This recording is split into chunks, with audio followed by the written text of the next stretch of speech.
Welcome to my first video, a video walkthrough of Codecademy.com Java curriculum. And we're borrowing basically Codecademy's open free learning material. And how I'm hoping this video will be useful is to visual learners like me who might be intimidated by just claustrophobic. These words are a lot of words here. And who probably did not start with a computer science background and just need a few peripheral explanations to get started. Once they get past that hurdle, they would discover the joy of programming, which are more like puzzles and games. So this is lesson 1, decisions. The key to Codecademy is I really utilize the interactive interface and read the instructions. They might be boring at first, but read the code line by line. It's a lot of work, but think like Spanish. When you first learn Spanish as an English speaker, you will learn the pronunciation first, which is relatively easy for anyone else who speaks a Germanic language. We'll just literally read a syllabus by syllabus.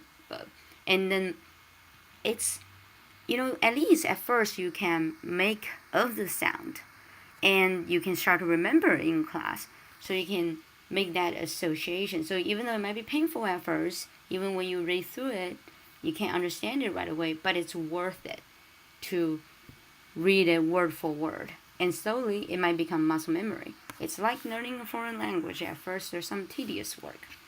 So far, we've explored primitive data types and Java syntax. As we've seen, Java programs follow the instruction we provide them, such as printing values to the console. We can also write Java programs that follow different sets of instructions depending on the values that we provide to them. This is called control flow in this lesson. So this is advanced. It's not the lesson 1. I'm hoping you can go through some of this by yourself. So let's see. Take a look at the code in the editor. If it looks confusing to you right now, don't worry. After this lesson, you'll be able to read and write all the codes. Literally just press run. Codecademy just want to say, hey, look at this. No, you got it. Don't freak out. It seems like a lot. We understand where you're coming from. So just run. So you order a cup of Java, answer C. That's correct. So it's just saying, hey, system, print out, you order a cup of Java, and then make the answer equals to C, and it will look up, okay, if it's the C, then I will print out, this is correct. If it's a B, so that's what's cool about Codecademy is that you can tweak it, then it will display B, please try again. So, anyway. Now let's read the answer C. It's just a quirky little joke because Java is the same as a cup of coffee. Okay, so number 2, booleans and operators. So this sounds like quite a bit. What are these kind of boolean operators? This is just the ampersand sign. It means and. So here it said, let's look at a set of operators that let us use control flow in our program. Control flow is saying, is there if-else statement or the one we saw earlier, a switch statement. There are 3 Boolean operators that we can explore. Let's start with the first one, and. The AND operator is represented in Java by and. So if you see it in JavaScript, rather than Java. So remember, Java is to JavaScript as ham is to hamster. They're not similar at all. So if I put an and here, it started to get confused because it says unexpected. I don't understand what you're doing. Shouldn't you be using something else? So and will not work. And you have to do the double ampersand sign. Okay. So the AND is a special condition. It's saying if both the left side of the AND operator is called an operator, like plus, minus, multiplication, division, these are all operators too. It's just like for us who didn't study computer science, the double ampersand sign looks new. But it's really an operator that has always existed. So it says if both the left side and the right side is true, then the final result, the final verdict is true. But if the only one side is true, the other side is false, the final results, it is always false. And if both of them are false, left and right, of course that would be false. So that's what this instruction is saying. It's saying both condition left and right needs to be true in order for this expression to be true. If any of these appear to be false, you always get a false result. So that seems confusing at first. And so it says we can use this. Okay, now let me give you a good example first, and before we dive into this math operator, because if you're a visual user like me, initially you might get a little headache from doing math, a lot of math when learning to program. Programming is a very engineering and math intensive field.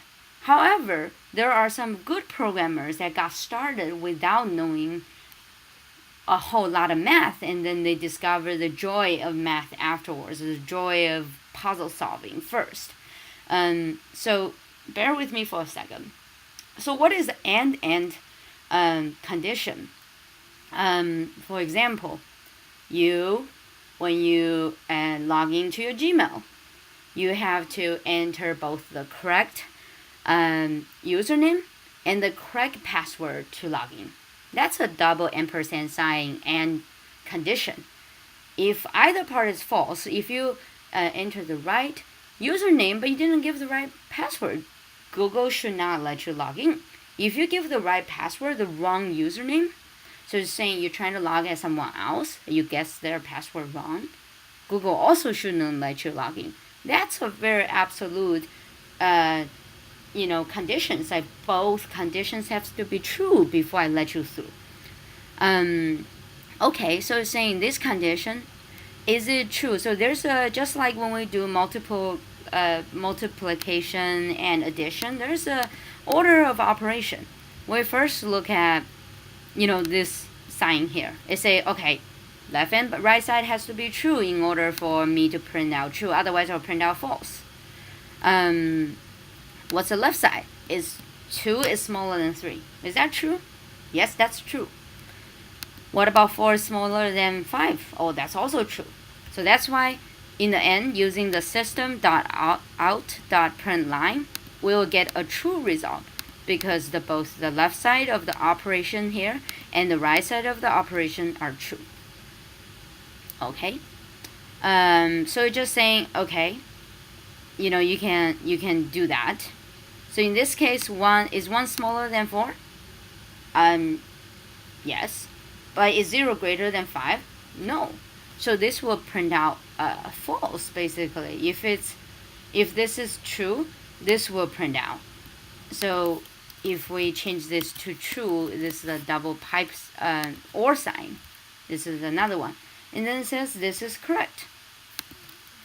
If we change it to the and sign, it says, well, this is also correct.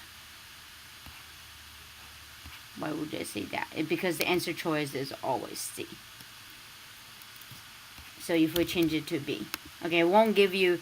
So in this particular case, good to know, the results aren't very interactive. It just say all you have to do is to use the double ampersand operator, and Codecademy will be happy with you. So that's a little confusing, but they really just want to expose you to the and sign.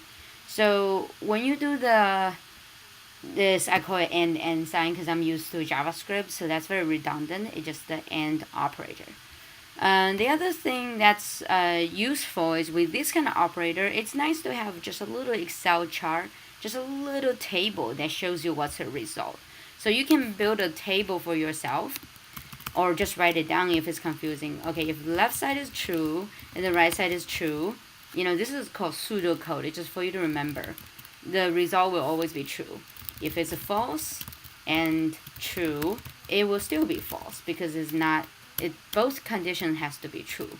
If it's true and false, it's still false. If it's false, and of course it will be false. So you get this 4 scenarios. And that's it. It might be confusing, but ultimately it's a limited number of outcomes. So with this chart, it will help you. And that's what they're trying to do here, but they try to write it in Java, so it could appear a little scary.